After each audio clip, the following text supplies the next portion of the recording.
બનાસકાંઠાના થરાદ વાવ અને સુઈગામ તેમજ પાટણ જિલ્લાના સાંતલપુર તાલુકામાં ભારે વરસાદના કારણે ખેતીના પાકો પાણીમાં ડૂબી જતા ભારે નુકસાન થયું છે। કાંકરેજ વિધાનસભા વિસ્તારમાં પાક નિષ્ફળ ગયાની સ્થિતિ સર્જાઈ છે।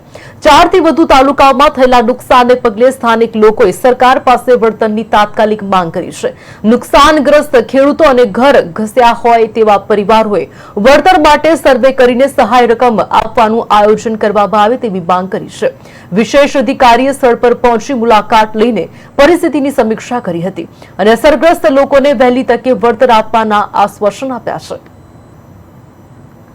બનાસકાંઠા જિલ્લાની અંદર થરાદ, વાવ, ભાભર, સુઈગામ અને પાટણ જિલ્લાની અંદર સાંતલપુર તાલુકાના મોટા ભાગના ગામો પાણીમાં ડૂબી ગયા છે।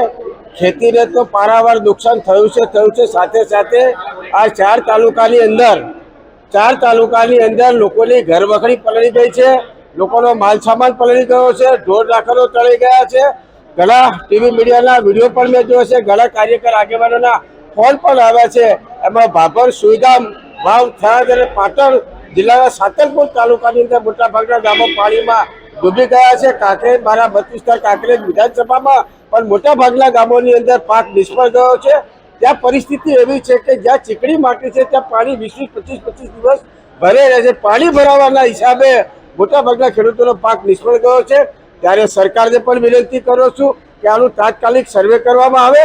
સર્વે કરી અને ખેડૂતોને તો એના પાકનું વળતર મળે, પણ સાથે સાથે જે ઘરોમાં પાણી ઘૂસી ગયા છે, જે લોકોની ઘરવખરી પાણીમાં તણાઈ ગઈ છે, એના ઘરવખરીની અંદર એનું અનાજ કરિયાણાથી માંડીને કપડાં સુધી રહી ગયા છે, એવા માણસોને પણ તાત્કાલિક કેશ ચૂકવવામાં આવે।